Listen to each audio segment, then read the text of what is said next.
What's your dog's name again? Rudy, like the Rudy. football player. Right. I think that was 5 seconds. Awesome. So welcome in, everybody.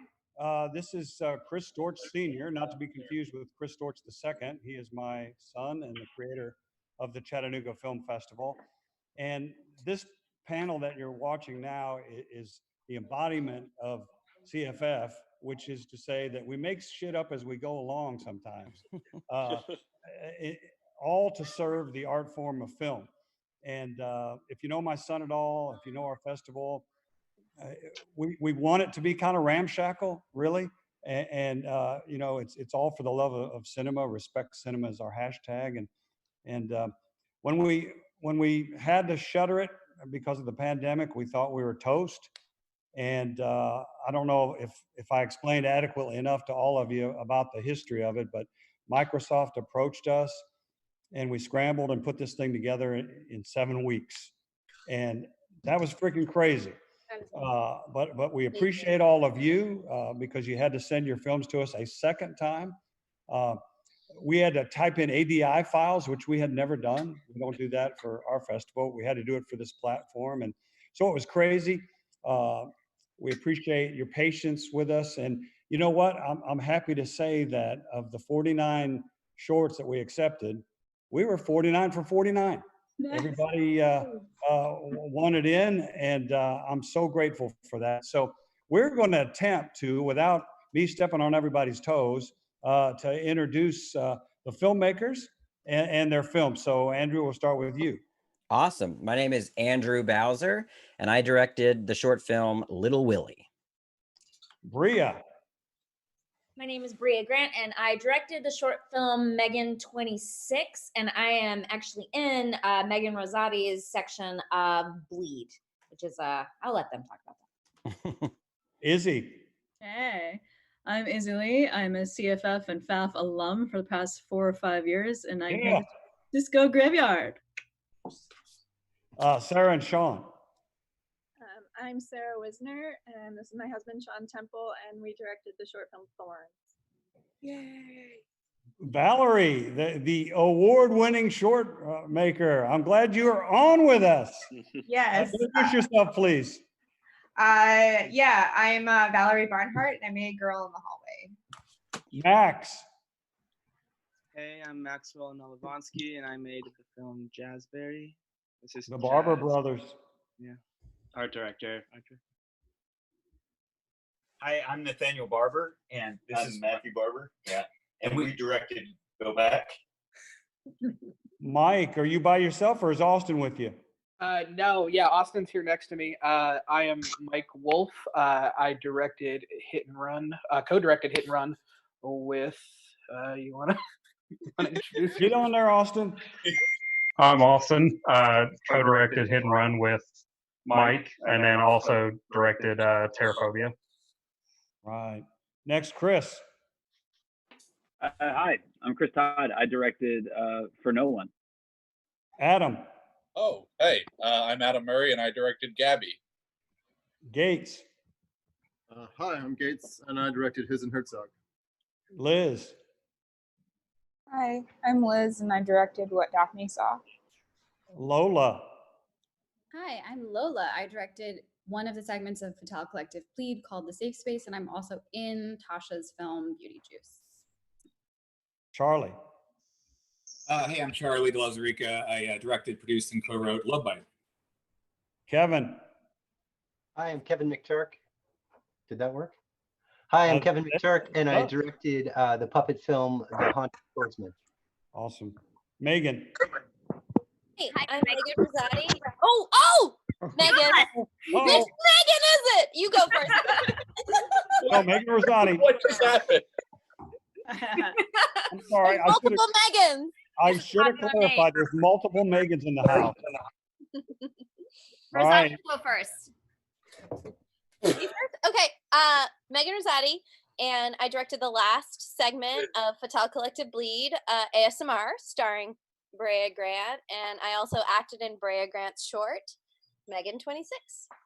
Helping one another out. Deborah, are you with us? Deborah is my mother, and I accidentally sent her the Zoom link instead of the YouTube link. So hi, Mom. Hey, she's on board. All right. So I can take Deborah's spot. My name is Frenchie. I am one of the 6 directors for Fatal Collective. I directed the Buffalo Bill segment in that one.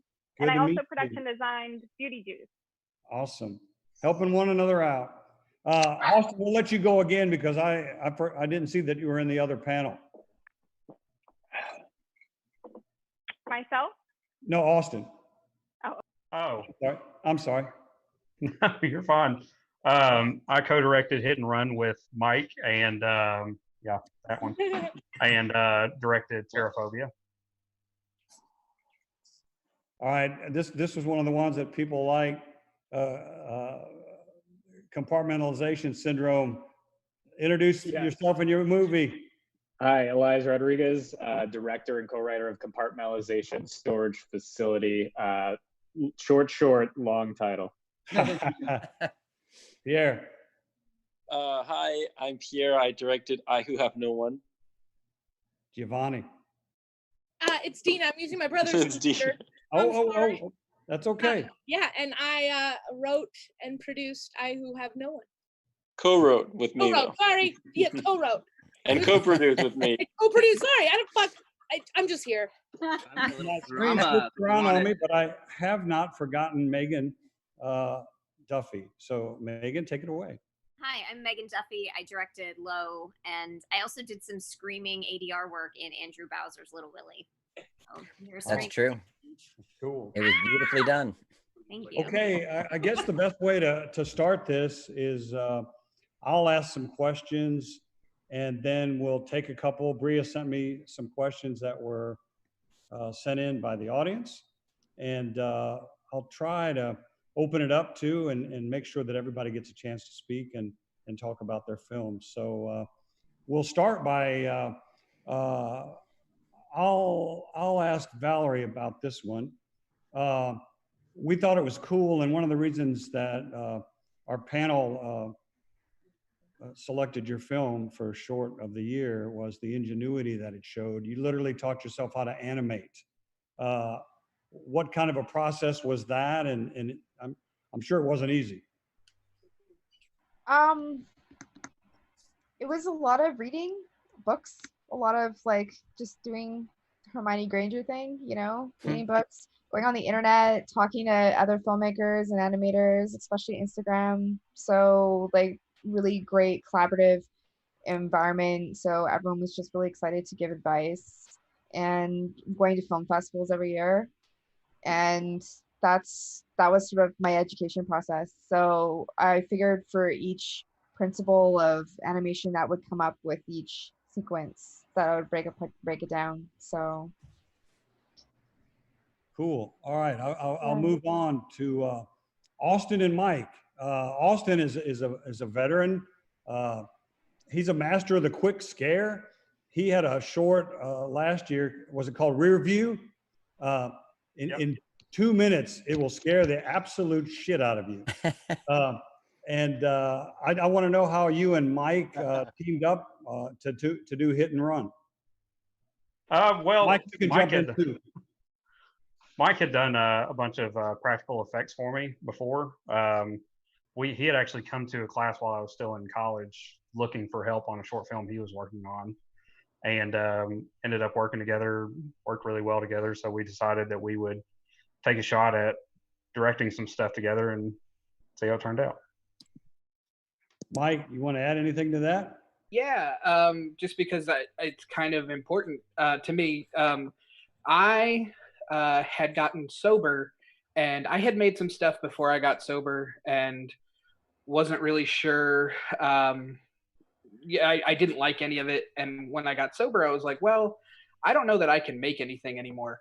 So I went to my mentor, who was a filmmaker, and I said, hey, can I come talk to your class, see if they want to help out with this project? And it was a small thing. And Austin was in the class and super into it, super intuitive. And we worked together on that. And it was just the best experience of my life. And then, yeah, we kind of bounced back and forth. I would go and do special effects for Austin. Austin would come help me on things. And then it kind of became, hey, I'm really good with this part of filmmaking. You're really good with this part of filmmaking. Let's put our heads together and try to do our own thing. And we started No Signal Picture House together, and Hit and Run is our first film together. So really proud. And yeah, it's been a great experience. That's cool. Lola and Natasha, can you talk about how your project came together and how you selected your co-directors? And Megan and Frenchie, I'm sure, would like to join. Okay, absolutely, absolutely. A bunch of us were friends separately and sort of making things on our own time and wishing we had more opportunities to work in horror. And it kind of all came together one night when a few of us were hanging out and realized that we could make more things if we teamed up and did it together. Cool. We'll go to Natasha, then Megan, then Frenchie. Yeah, sure. I mean, I'll just speak to Fatal Collective kind of a little bit further. We seriously pooled all of our resources, so much so that it was at the same time, and we shot all of our films over a weekend. And we each basically shot each of the micro shorts in a half a day, and we swapped. We would have somebody DP and somebody pull focus, and they would swap for the next film. And we really very, very seriously collaborated at that deep of a level, not just in the process of creating the ideas and bringing that all together, but actually physically being there for each other on the day of our shoot after we had just done our own shoots, so it was really very, very, very tied together and very cool. Really was. Very much so. Somebody, actually, Bria sent a question that was for Megan. Is the idea for ASMR rooted in personal experience? If so, would you care to elaborate?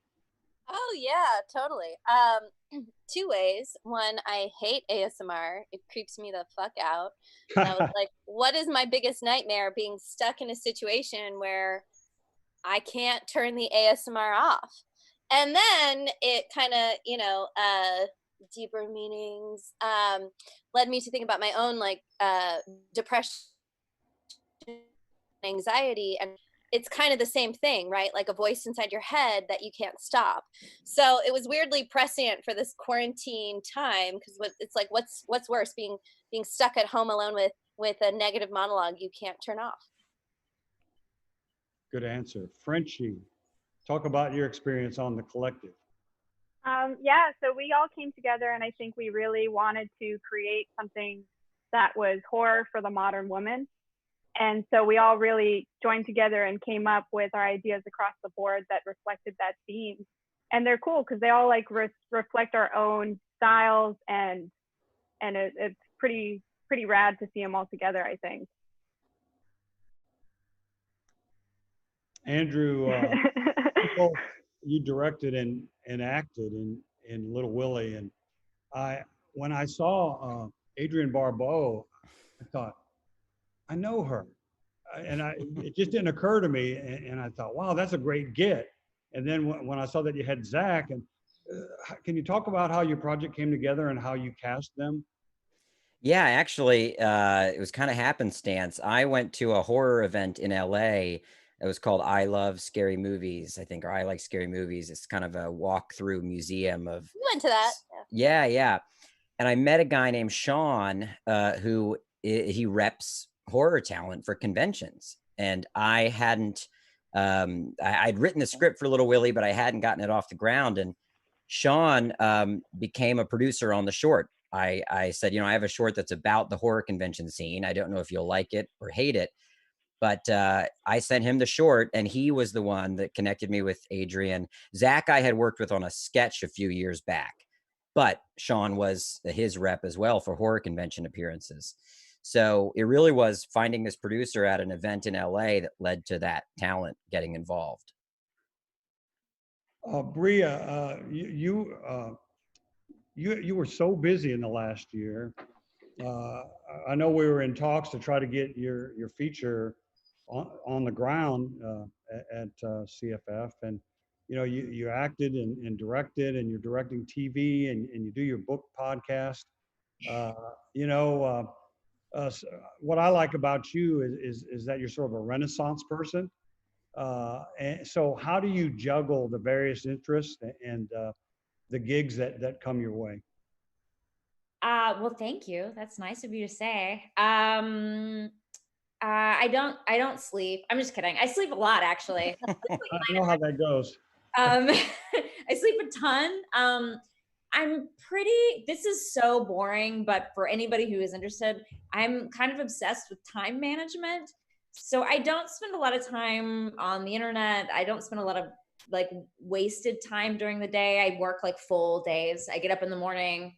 I do whatever job I have to do. And I spend, like 8 to 10 hours, like working every single day. And usually weekends too, which makes me seem Jesus, like Bria. I'm fun. I'm very fun. So I kind of like separate my days out and actually like treat it like work.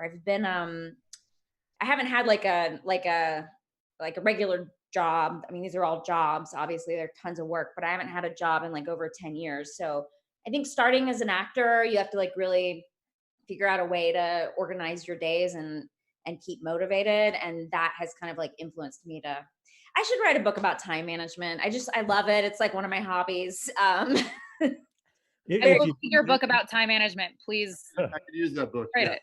If you do, I'd like to help you. I'm a writer by trade, and I don't take days off either. Sports is mainly what I write about when I'm not helping my son with this. But even on Saturdays and Sundays, if I'm not creating something, it just feels like a wasted day. Yeah. So I totally get where you're coming from there, for sure. Izzy, you've been on the ground several times at CFF, and we always enjoy programming your films. Chris, my son, said the other day, he referred to you as one of the most prolific short film artists that we know, and that's in our circle of friends. Can you talk about kind of what Bria was talking about, that desire to create? And can you give some of the filmmakers who haven't been to Chattanooga a little, what it's like to be when we're on the ground? All right, I'll try. So the desire to create, it's a madness. It's a compulsion. It is something I can't get away from. I can't not do it, and I don't always know what's coming. Like I've done some seriously, very, very dark thrillers and horror shorts, but I've also done things like Disco Graveyard, which is CFF is my world premiere. So thank you very much. And that's like a weirdo manifesto tone poem made with 100% stock footage, in the same vein of The Obliteration of the Chickens, which premiered last year at your festival. Thank you again. Thank you. Thank you for programming me for several years in a row. Your festival is family now. And at the start of this conversation, Bria asked me if I was on the board. And I'm like, no, but maybe I should be at this point. Yeah. Was that? I say, I wish you were. Well, maybe I should be. Let's talk. Yeah. I love you guys. You guys are family. And it's, we go through this life as artists and writers and creators feeling, I'll speak for myself. I've felt really like Island of Misfit toys throughout my entire life, except for the last couple of years when I've just started making films, and I've only just found my film family, and it's meant the world to me. So thank you. Chattanooga is a very special film festival. And appreciate it. If you haven't gone, I'm getting really choked up. If you haven't gone, it's a really wonderful personal experience, and you'll make friends and collaborators. You'll eat some amazing food if you like barbecue and fried chicken biscuit sandwiches. And if you drink, the Chattanooga whiskey sponsor is absolutely insane and amazing. And you'll have a really good time. So thank you for having me back. No, thank you, Izzy. Sarah and Sean, talk about working together. They're on mute. Are you muted? Here we go. Now There you go. Verklempt. Thank you, Izzy. Working together. Yeah, we came to film, I think, from slightly different backgrounds. I've always been kind of more of a writer type, and always kind of saw myself that way. And it wasn't really until we met when we were both kind of embarking on grad school in Boston in different programs. I was in a writing program, and Sean was in a like a directing program at Emerson, and we just had such similar visions when it came to what we wanted to create and see on screen that it just kind of made sense to start working together and creating together, and then that just naturally developed into, I think, a directing partnership. So yeah, do you want to talk? Yeah. Yeah, you can talk too. It's we very much love working together. Sarah might be a little annoyed at me because I'm a little more like Bria, where I'm just always going, and Sarah's a lot more in her head about things and thinking about them before. I need to percolate for a long time, and Sean is just like a steam engine, just like straight ahead. So there's a bit of, but he keeps me going. He keeps me working, which is good. And she slows me down, so I'm not just going and making anything and like wasting thousands of dollars before it's something we're ready and really passionate about. Yeah. So, yeah. That's a good segue into asking the Barber brothers. Explain how you work together. Hey, is this working? Can y'all hear me? Yes, we can hear you, buddy. Okay, I've never used this before, so No, that's cool. we complement each other. It's like Matthew's better at certain things than I am, and that's just kind of how we work together. I mean, when we first started making films when we were kids, it was, bickering and upset each other and, whatnot. But over the years of working with each other, we figured out, how to collaborate better. Yeah. Just because we have different interests and different things are important to us. So it's once you figure out, okay, this guy is more interested in the visuals, and he wants to do something more. I don't know what do you do?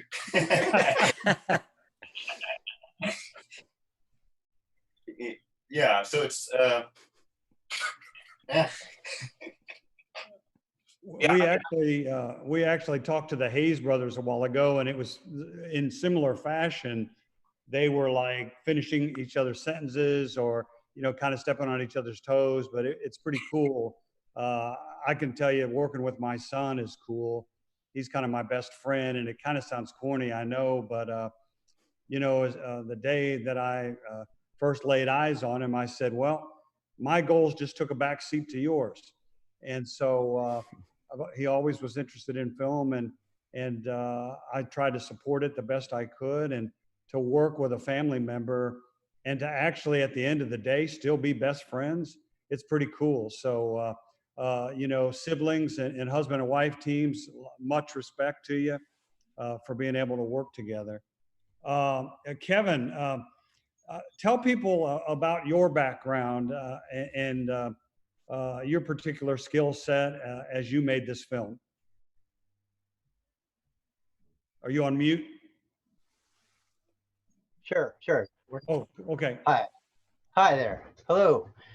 Yes, I work in creature effects, and I've worked at a lot of creature shops in Los Angeles over the last 25 years.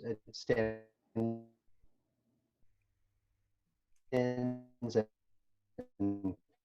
all sorts of other places. I'm at a place called Ocean right now, and I love working with this size puppet. It's about 3 feet tall. So this was my third puppet film, and it takes 3 puppeteers to operate it, and it's all live action. So that's sort of my approach. And I knew I wanted to do a samurai film, and so that's how I did it. I'll tell you, I don't know if you've been checking Twitter, but people loved the Haunted Swordsman. So good job. It was one of our favorites too. Thanks for the invite to the festival. We're thrilled to have the film, and like I said, the response on social. I know that's not the be all end all, but it kind of gives you a little snapshot into what people are watching, especially when and you can't really, talk to people that come right out of theaters. So we're sort of really relying on social which is something I want to talk about eventually with all of you about this virtual way of doing things. Megan Duffy, I've watched Low a bunch of times just to see different things that I didn't look at before. Like I watched it a couple of days ago, and when Bigfoot was putting the album on with the jacket on, I just laughed my ass off on that. So talk about making it. What is it? It's less than 3 minutes, right? But yeah, it's like 3.5. Yeah, but it's a great story that you tell in that short amount of time.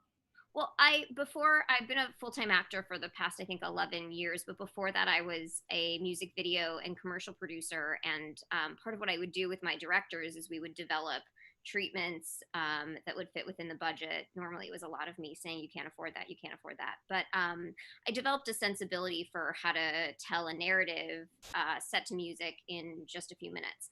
And so I ended up with some opportunities to direct music videos. And this one specifically, the things that I find terrifying and horror-esque are real life situations. The idea of walking into a party and not knowing anybody. I have social anxiety. So that's terrifying for me. Don't we all? So when I heard the track, I wanted to explore that. And around the same time, I'd seen this feature film by Adam Dio called Yeti, A Love Story. I don't know if anyone's seen it. It's a love story about a Yeti. It's fantastic. We live in Southern California, and Yetis exist in cold weather. So I had to have a creature that would live in warm weather. And so that's how I got to a Sasquatch. And I put social anxiety and Sasquatch together, and it made this baby. And we were really lucky to have an amazing team. The style team was Zoe Zhu, who had worked on Beyonce's Lemonade. That's why the fashion is so great. Although the dress that the singer's wearing, the gold one, belonged to my mom in the 1970s. She used to wear it at disco dancing. Really? Yeah. Everything that I make has an artifact from a woman relative in my life who was a strong woman. That's cool. So, yeah, I worked on another video with the same band, and she's wearing my grandmother's coat. So, so I just tried to put in little details that were personal, and I only had a budget of $2,000, and I think we did a lot with it. Oh, you most definitely did. And the singer is mesmerizing. I mean, she's incredible. And to put your mother's dress on her, I mean, I think that really put her into focus. Yeah, and we got really lucky too. The actor inside the Sasquatch costume is a wrestler named Ryan, and he gave me just the best physical performance that I could ask for. So no, it was great. It really was. Chris Todd, friend of the 2 CDs. Thank you for that. Talk about your film For No One and what went into the production of that. Great to see you, by the way. What's up, Chris? How's it going, man? Good to see you, hey, dude. Yeah. For No One is this movie nearly fucking killed me. So it's I'm really like excited you guys are. I'm proud to like world premiere it here. For anyone who hasn't watched it, the idea of the film was to show the deterioration of a relationship by gutting the interior of their home and doing it with no cuts. And that was kind of like what I set out to do. Like it's easy to say that when you're at the table with someone you're going to work with on it as a writer. But then like you get to the location and you're just like, okay, I'm not going to use Viz effects, because that was also a rule I set because I'm a moron. Like I'm not going to use Viz effects, and we're going to do this for real. And we did it in one day. And I'm really proud of it. But yeah, it was the hardest thing I've ever done, ever. I am so, every time I watch it, I'm so knocked out by not only like what's pulled off, but just the team of people that came together to do it. Not just the actors and the DP, but everyone involved, moving the set around and working behind the camera during that 5 minutes and 34 seconds of just like mayhem. Yeah. And just echo what like Izzy said too. Like this festival is so special, and this is a place. This was a destination for us.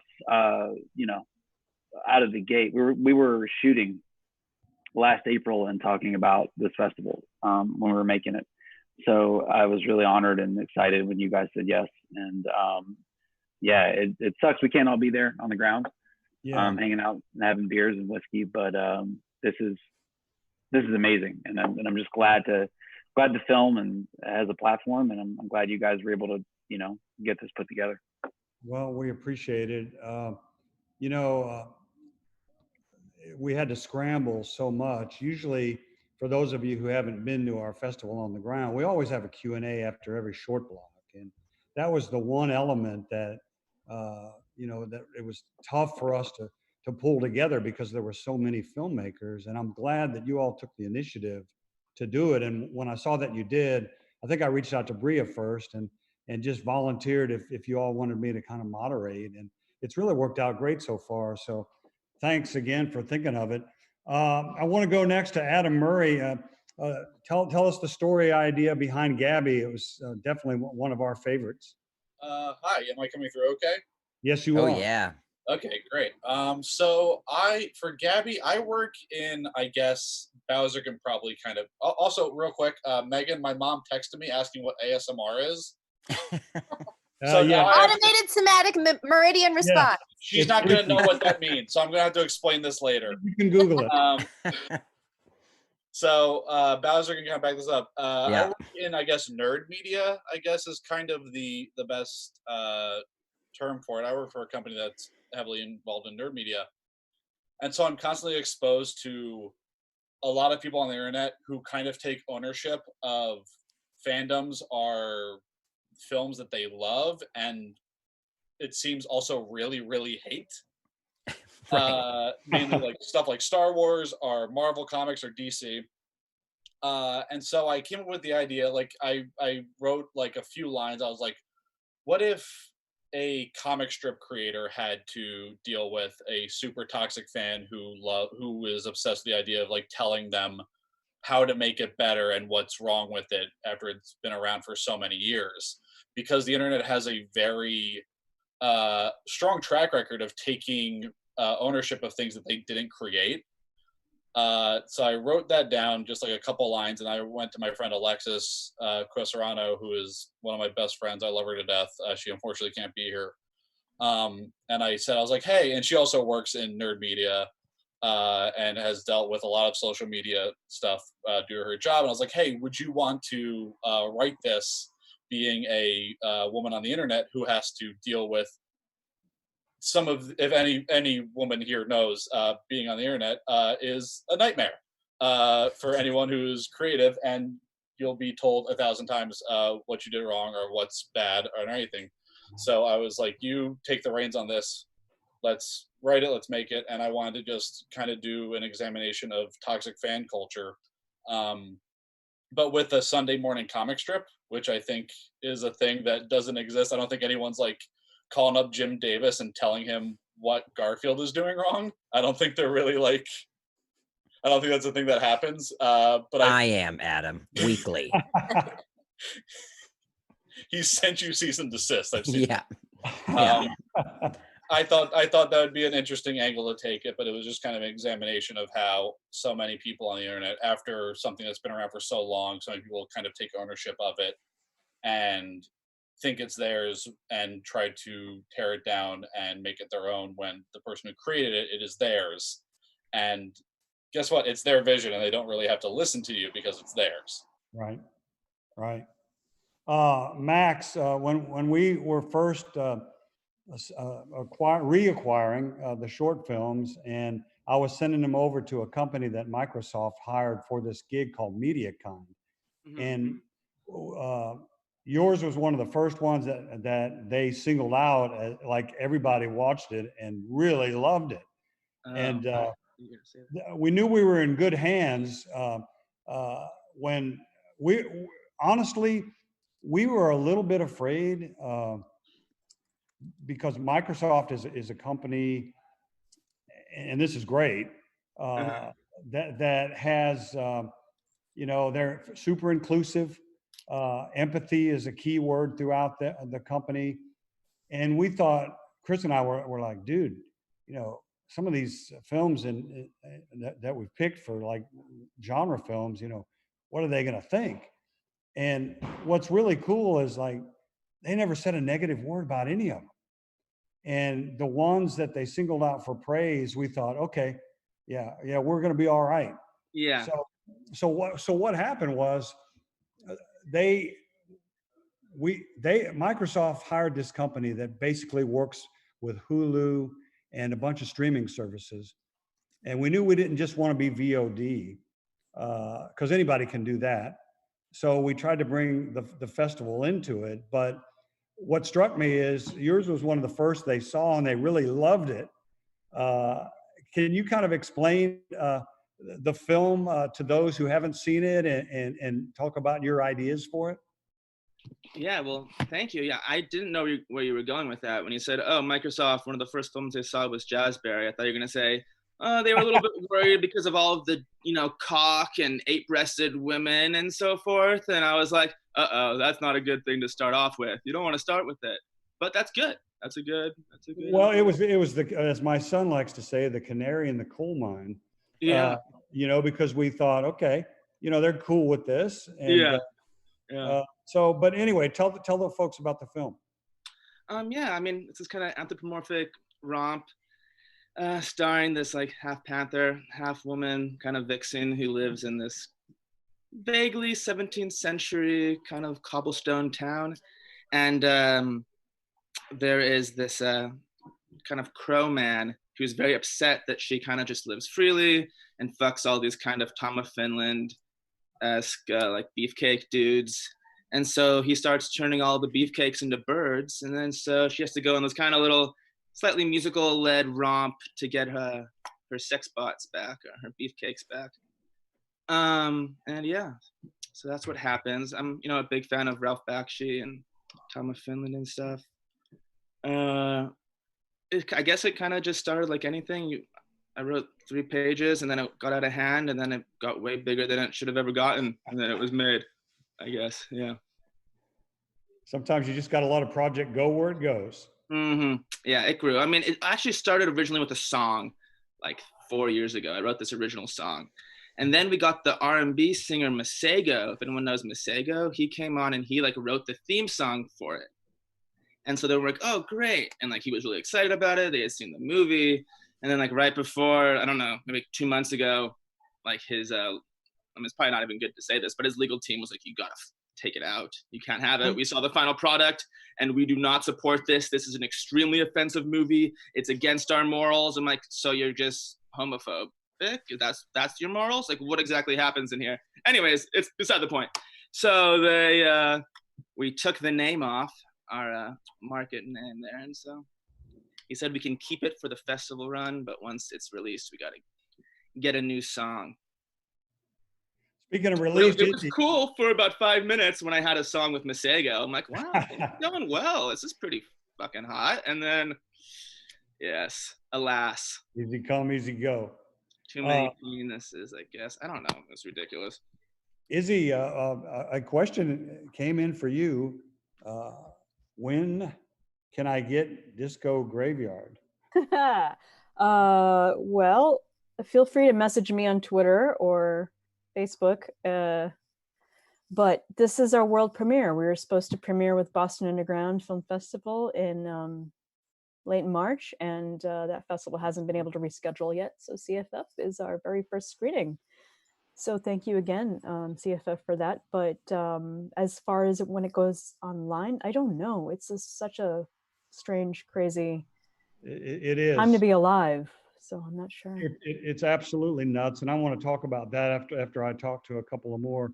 Liz Marshall, loved your film. Tell us about it. Yeah, so what Daphne saw was my first film that I did after graduating, about 2 years ago now, almost. And I made it as a proof of concept. It's a sci-fi horror, and it's really like supposed to be about like the feeling of voicelessness, and like the silencing of victims that we often see, specifically with women. And I spent my last semester in school crowdfunding and sort of getting my ducks in a row to shoot this after I graduated. And I was able to do that with the support of the Stephanie Rothman Fellowship, which is through Shockwaves and Etheria Film Night. And yeah, it was just supposed to be like an exploration of like that particular feeling in like a sci-fi world. It's exactly why my favorite TV show is the old Twilight Zone, because Rod Serling knew he could get stuff past the censors under the guise of sci-fi. So well done. I wanted to ask a couple of you who are both in front and behind the camera. I had the pleasure of being able to interview Alex Winter the other night, and he actually started as a dancer on Broadway. He played with Yul Brynner in The King and I, and in Peter Pan with Sandy Duncan. So I'll start with Bria. You've been on some big time network shows, and you've played in a lot of independent film. You've directed, you've written. Is there a segment of all that you prefer over the other? Or are they all equally fulfilling? I think they're all fulfilling in their own way. I mean, even if they're fulfilling in the way that I know I can like pay my rent for the next few months, like that, there is something to be said about like going and doing like a network procedural, you know, because you know that you'll get to go make your indie movie then, you know, in the next few months, and like having to have that payoff, you know, like so yeah, I don't know. I mean, I love being in the indie world. I think like I have found like a nice like balance between indie and then going back and acting or directing in television. So yeah, I mean, it's hard to say.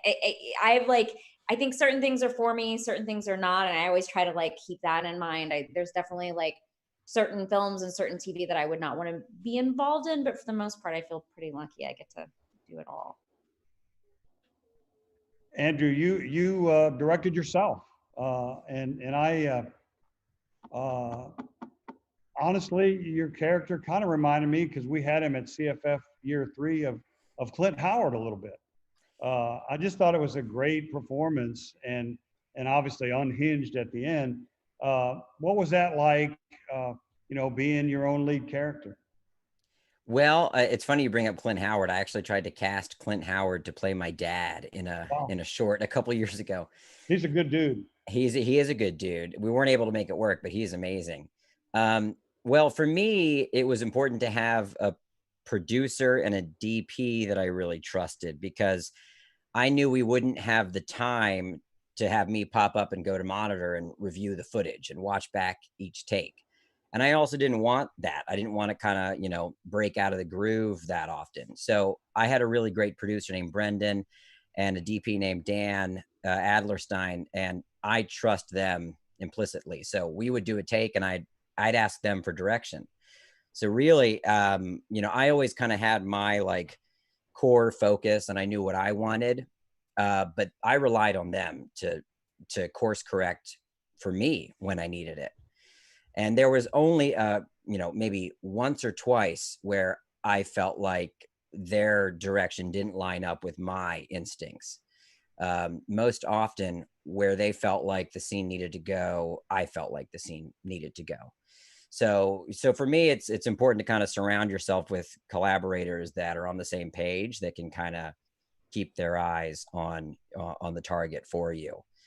There's other productions where I can kind of go to monitor and watch everything back, but we just didn't have that time. So it was important to have a producer and a DP that could help guide me. Right.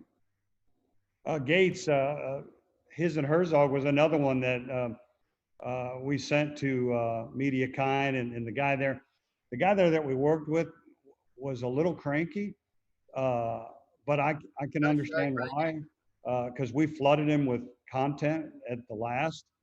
But because we had to, we were in a hurry, because we felt like that our window was closing with, I won't get into my particular brand of politics, but some of these states opening kind of maybe before they should. And we just felt like that if your films were going to get the audience they deserved, i.e. a captive audience, we needed to get this thing out in May.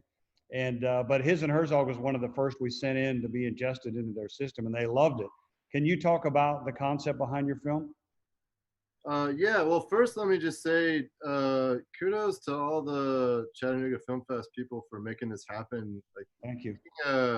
Yeah, film festival in like barely a month, like a little over a month's time, like making this all happen. I mean, there's other film festivals with a lot more money, more resources, whatever, that haven't done that. And the way you guys approached it from the beginning was just blew me away, and just was like so cool and respectful and inclusive and great. And it just really cool of you to say. I'm new to you guys, so I want to say thank you. Thank you. Very, very nice of you to mention that. And now I forgot the question because I've had like just your film was another one of those where this cranky dude that we worked with, he says like immediately that's one of his favorites, and we're thinking, okay, old Tim, I won't say his last name, old Tim's all right, you know. We're sending him some content that we curated, and you know, he's kind of stodgy, but he liked the film. So it's clever, and I just wanted to know the idea behind it. Well, first off, let me just say that our appeal to the cranky dude demographic was our primary goal. You nailed it. Yeah. Glad to hear we did our job. I actually remember, it's funny hearing about people that are like so good at time management and are so prolific, and it also, there's a lot of filmmakers here whose work I recognize, and it's really cool to be among you. I'm not, I'm really slow, and I have like one good idea every like 3 years, and it takes me 3 more years to like actually act on it. But I remember walking down the street, I remember I was in a discussion with a friend about like all these movies that were being made that had it seemed like the pun happened before the movie. Like someone came up with like some shitty pun and was like, that's it, we're gonna make a movie, we're gonna make $1 billion off of that or something. I think it was like, there was an animated movie called Romeo and Juliet, and I was just like, that's the dumbest thing I've ever heard. Apologies to anyone here that's a huge Romeo and Juliet fan. I'm pissed. Yeah. He's furious. Obviously, you don't respect gnomes, but whatever. Okay. Luckily, it's digital. So we were just walking down the street, and this title, His and Herzog, popped into my head, and I'm a big fan of absurdity. That's sort of like my primary the corner from which I like move forward from, and I also am not smart enough to write my own dialogue, so I rely on people whose brilliant words I can cop. And it was cool because I had the title first, and I had an idea of maybe making it a web series, but then the more I thought about it, the more it became a short film. And then it was just about like diving into, I'd seen a lot of them, but I had to watch every Herzog film because I didn't know I wanted to watch all the commentaries, but I also wanted to know what he was talking about. So I watched every Herzog film twice. Was awesome, but also the guy's really prolific. So it's like, that's a lot of hours. But so I just collated I collected every interview, commentary, and stuff I could, and just thought of it as samples, and then just built the script around, sort of like saw all these weird things that he said and decided to build a script around it. I knew I wanted to make the female character, his voice coming out of a female character, and I knew I wanted to make it about sort of about the modern man's inability to hear the women in his life, and all that. Cool. There happened. Elias, I loved your leading man. He reminded me of an actor named Dennis Weaver, if anybody remembers him. I thought he nailed it. Loved your film. Tell us about the idea behind it and how you cast it. Awesome, thanks. That was Jeremy Metter, who is the producer, and we actually shot 2 short films 2 weekends in a row. That was the second weekend, and I know we've been hearing from other brother and sibling teams here. So the original ideas for both shorts that we were shooting, the other ones, it was a Casablanca homage, and we had an airplane. It was nuts. And then the next week we made Compartmentalization. So my brother did both of these sketches in his live sketch show at Second City in Chicago. And so like I was doing my film fest thing, he was doing his stage show, and Jeremy and another producer, John, Jeremy the actor, they were like, let's get these 2 brothers back together, because that's how we started filmmaking years ago. And so yeah, we took these awesome concepts that my brother already had. Compartmentalization, it was way more, the stage sketch, it was way more like a bunch of actors just showing up to the person who runs the facility, being like, here's my box of anger issues, can I store it here? And then they would try to pay for it, swipe their card, and then it would get declined, and then they would just have an anger issue right there. So it was just kind of like a fun thing where everyone was just showing what they were going through. And then when we went to adapt it, because we wanted to pitch for like a Key and Peele type sketch show, so that's why we did the 2 shorts. So I was telling my brother, like, we were trying to adapt it, and we wanted to make it very short and punchy. But at the same time, I really wanted my brother to take his awesome concept that he already had and really put himself into it and through these experiences. And so that's kind of how then each room that developed was, and we had the location last minute. We found it last minute. It was all crazy. We were doing 2 shorts in a row. So it was all a blur of us coming together with that. I'll ask this for the panel, and whoever wants to take it can, and I hope several of you will take an attempt at it. What was it like to have the festival circuit, the rug pulled out from under you? Because you've worked so hard on your piece of art, and then all of a sudden, we don't know if there's going to be a place to present it. And I just would like to know, as I said, whoever wants to take it, I hope a lot of people take it, just what that felt like, and what was your plan B? What did you think? I know I was talking. I want to add that it was my dream to play Chattanooga Film Festival. So like 4 years ago when I was young pup in the film festival circuit, I met Michael Goldberg. He did What's Eating Dad and then Surefire. Yep. And so he was in this festival, and every year I was just like, oh, like I just hope I could have something to get into that, because I would hear from him, I would see all the photos, and I'm like, that's one of the dreams, and just like many filmmakers go through, you get a lot of rejections. And so three CFF rejections later, I'm still like, I think I have something this year, and I'm not going to give up. And it was a little heartbreaking when the live festival wasn't going to happen. But as everyone's been saying, cheers to you and your team. And it's with what we're all living through, it's made up for, I guess, what I missed out on. Well, I'm glad to hear that. A horror movie critic on Twitter said something like, "Can we have CFF all year round? I didn't know how much I needed this because the world sucks right now." And honestly, my son and I and our team, we were bummed too, because we didn't know if we could come back, to be honest, because a lot of our sponsors are small businesses that haven't come back. So anybody else want to take a crack at Adam? You had your hand. Yeah, so this is getting into CFF was kind of like, I've had shorts play in smaller fests every now and again, like over the past couple of years. And then I'm friends with people who I've gone to Overlook a bunch and a bunch of other genre festivals who have been praising CFF for years. And this was kind of like one of the first projects where I feel like some people can agree. It's kind of the first project that I've directed that I don't actively hate. Like I don't watch it and like despise everything about it. What is that like?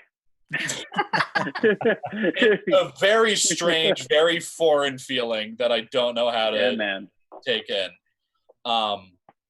And so having it get into CFF was like awesome. I had my plane ticket and everything all set.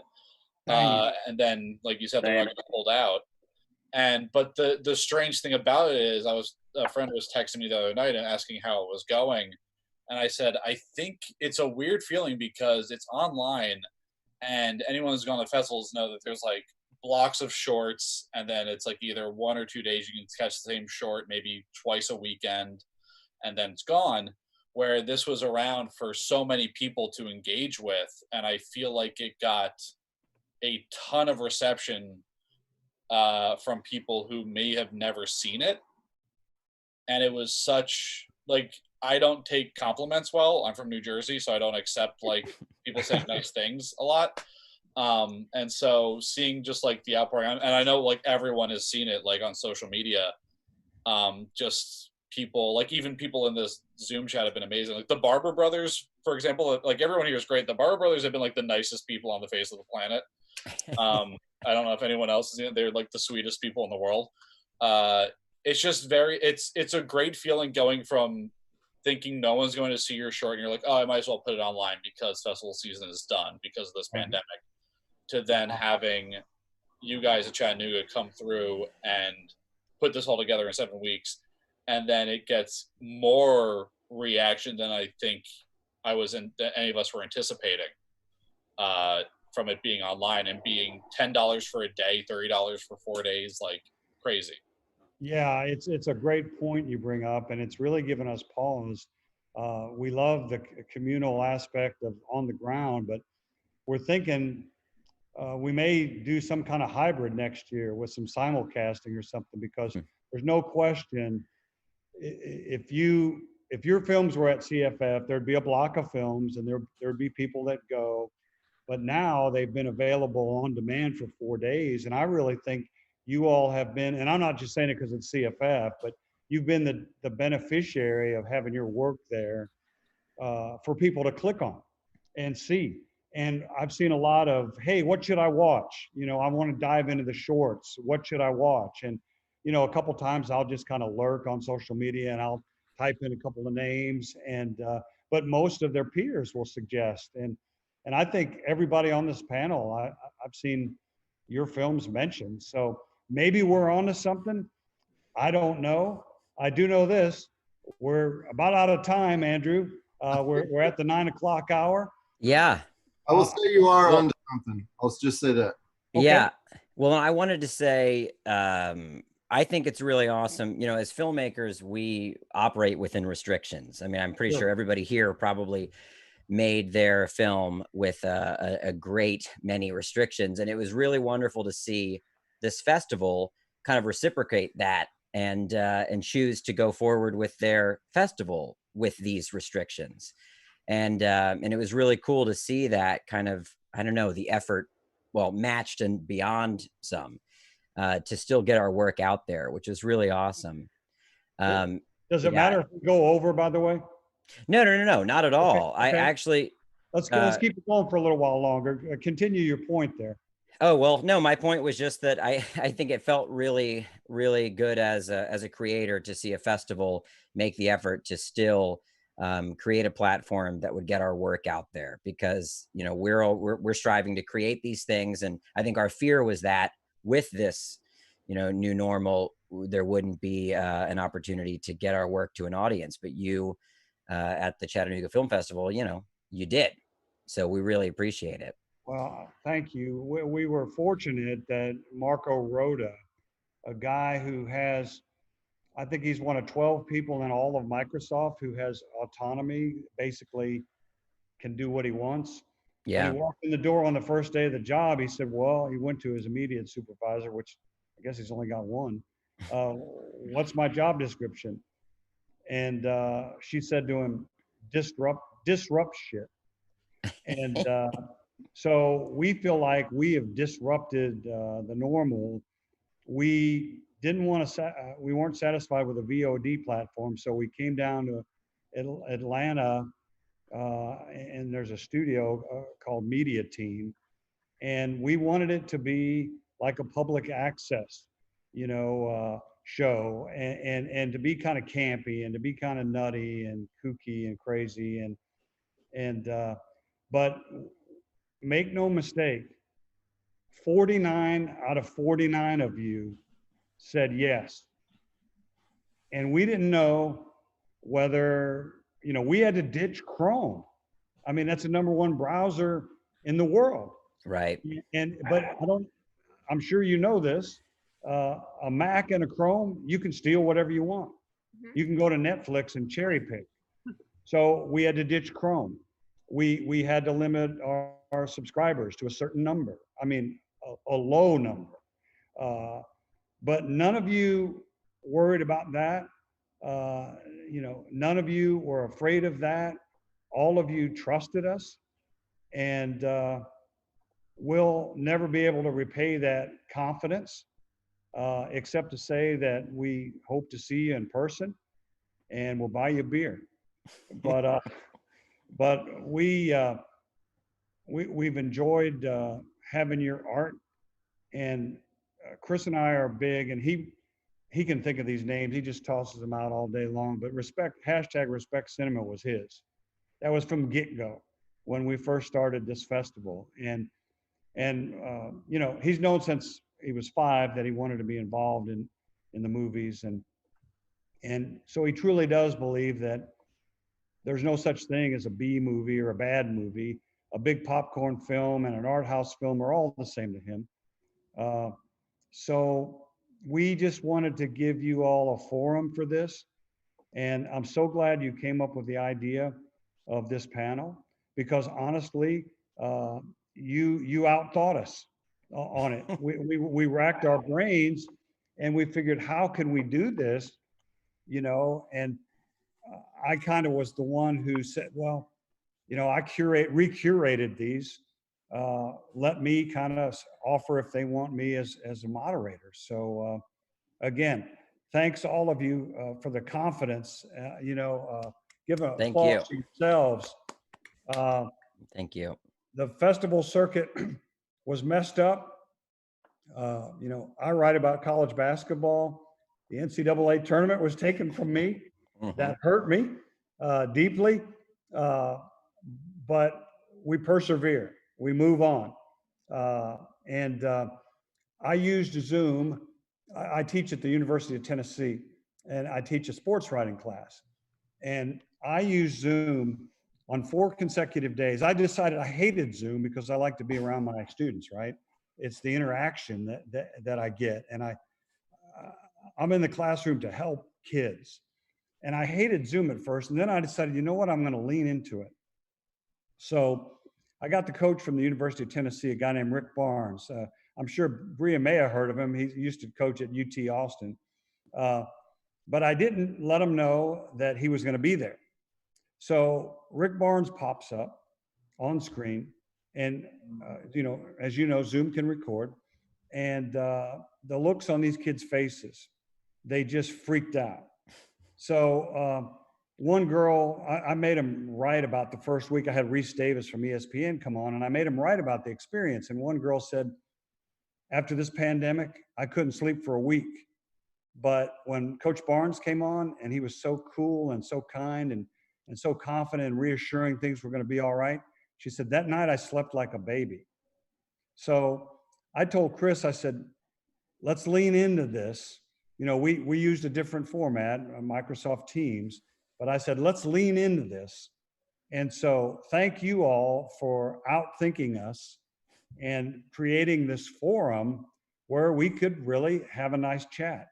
And we've gone way over. I'm sorry. I get verbose sometimes. No, it's all good. I think that didn't quite get to talk about their movies, and I just wanted to make sure they did Absolutely. that. There's so many people. You've done an amazing job in keeping up with all of this. I just want to make sure everything covered. Let's do that. Who has not gotten to speak out yet? Okay, Charlie. Are you on mute? You can hear me, right? Yeah. Yeah, there he is. Yeah, no, where to begin? So my wife, Carly, who stars in the film in Love Bite, had a dream that kind of was the genesis of the story of our script, except hers was much more whimsical and lighthearted and was like as an older couple based on her grandparents. And then she handed the script to me to rewrite, and I was in a phase of like being extremely dark and frustrated with the world, the environment, politics, everything. So I kind of I feel you, brother. Dumped a lot of that angst into the script, and I thought, George Romero in his zombie films uses those films as like social commentary quite a bit. Absolutely. So I thought, let's play with that in a short form. So that was like a big reason why we made Love Bite. I hadn't directed anything since my first feature a few years back. So it was kind of also like a rehab movie for me to get directing again. But honestly, the big catalyst for me was going to CFF last year. Wow. And I live in Atlanta, so it's a nice, pleasant 2-hour drive away. Sure. And make that tonight. And I was so looking forward to being there this year. I was so excited about it. And, being there with everybody and like hanging out with Izzy and like a lot of the other, like Dave Lawson, like the whole team it was so much fun. The films were great. And I love having a festival so close to me now that I can hopefully go to every year. So honestly, last year I thought I'm going to make a movie that I can now bring back to CFF. And I did. So we shot Love Bite exactly a year ago this weekend. So I was really thrilled that we could come back to CFF and share it with you guys. That's awesome. Who else has not had a chance to talk about their film? Me, Dina, and I. Yeah. Okay. Good. Go ahead. Well, first I want to thank you for because for Dina and I, this is our first ever like screening of our short, and we're so happy that it's at CFF. Like we are so. Have you. And and so it was we were not even, because Alter the had told us that there was not going to be a festival run very likely, and that they were thinking about canceling. And so I told them like a few weeks back, there was like, oh, maybe we should try still a little bit. And then the news came in, and it was like the best day ever. So thank you for that. I was in line at Target, by the way, just to add on that. Yeah. Feet apart, but it was people. I was having an aneurysm. Yeah. So it's our first time, so we will remember for sure. So ground, but this is the next best thing. Yeah. Yeah. So Dina and I, we wanted to make a film. We had wanted to make I've always been like a horror fan, and so was Dina. So we wanted to make a horror film. We wanted to make a slashery film with like a female killer, and we didn't really know. We had like ideas, but it was like more of a slasher, and then it was not really, right, Dina? It was not really going anywhere, and then it started to become something when we were like, we're not going to make it that slashery. We're going to make it more like how this killer is led to become a slashery kind of type of killer. Right. And I think rather than the slashery itself. So No, well, yeah. As an end, Pierre grew up, he's from France. So his favorite film in the whole world when he was 7 was fucking Scream. And by the way, I want to say by that, I love Casey Baker's t-shirt from Frenchie. I saw that. And we here met 3 years ago and in LA, and I asked him, he had a camera, and I was like, yo, could you shoot my reel? And he was like, ugh, no, I'm a real director. I don't want to. And we shot it, and I wrote it, and he was like, whoa, you wrote this? He's like, you want to do anything else? And I was like, yeah. And he's like, you like horror? And I was like, do I like horror? And it was kind of the beginning of our friendship of just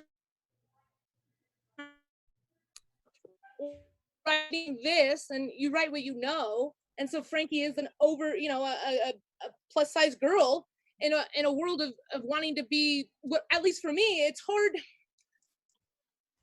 You end up kind of resenting these women who you should be connecting with, and I think that's kind of that root of I spent so long being mad at them, and it's not my fault, but it's kind of the way everything pushes you towards thinking. Yeah. And that hatred. Especially us living in LA. I mean, I don't know where you guys are from, but we were such in an environment that it felt very obvious to go towards that.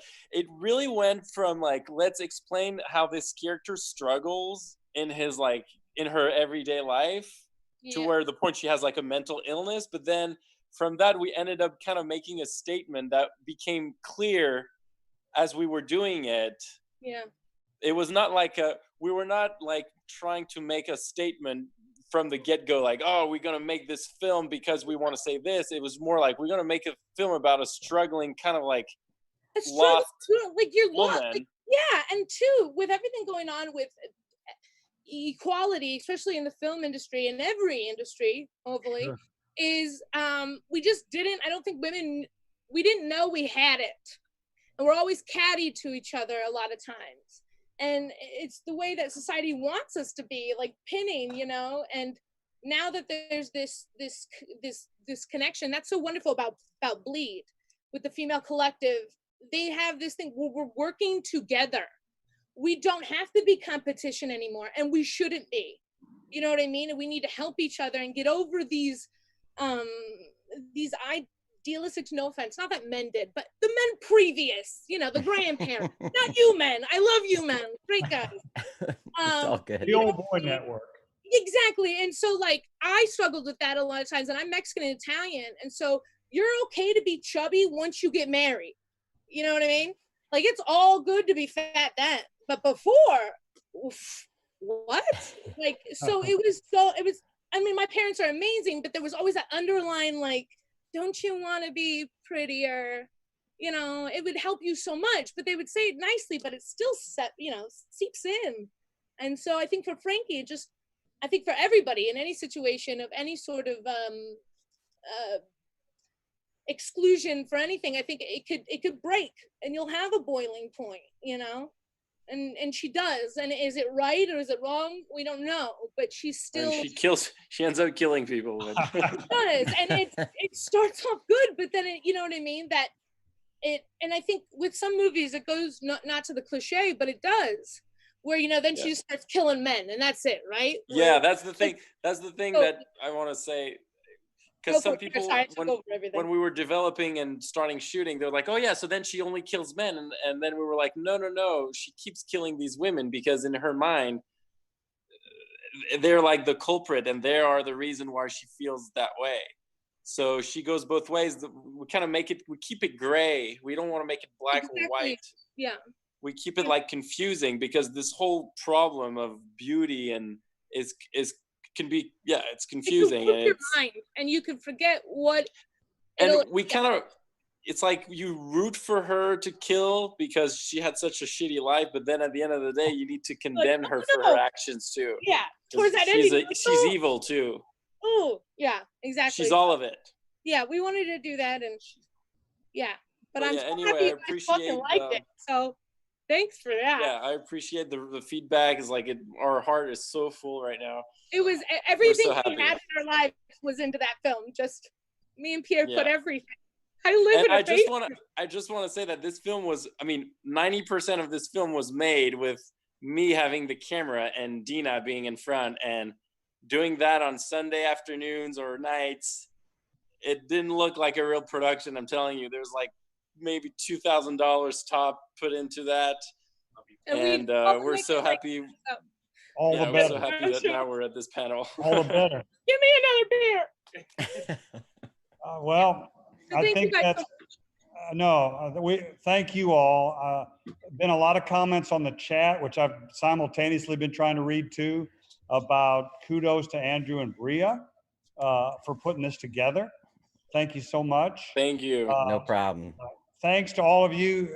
In my classes, we do the golf clap for good work. So give each other a golf. So happy that we were able to revive this festival so your work could be seen.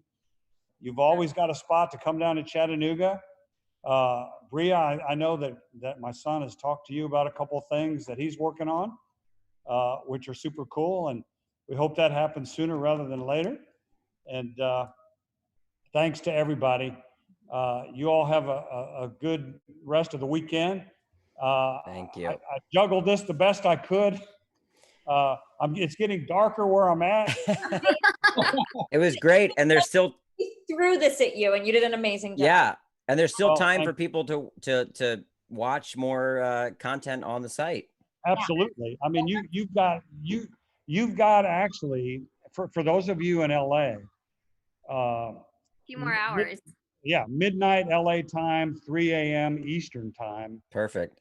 So you can click on there, and if I hope that some of you who hadn't watched some of the others' work will be able to have time to do that.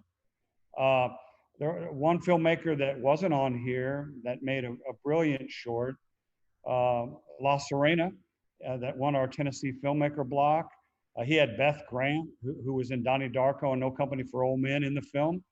It's a brilliant film that comes in at about 10 minutes and gets out. And the coolest thing about it, it's one of those films, and I know, Bria, you know what I'm talking about, that has an ending where you can, even good songs are like this, that they leave the ending to their audience. And you can kind of write your own. And I even asked, I wrote the filmmaker and I said, dude, here's how I think it ended. And he said, well, you're entitled to that. That's a great ending. So La Serena, if you haven't looked at it, I encourage you to do so. Thanks, everybody. I've really enjoyed this. This was as much fun as I've had this weekend. Chris, I would like to say one thing, if that's all right. Absolutely, and, go ahead. I got my very first ever film festival was the Cannes Film Festival. I got super spoiled, and I've been to film festivals at Tribeca, Sundance, South by. And when I went to the Chattanooga Film Festival for the first time a couple of years ago with all remember when you were there?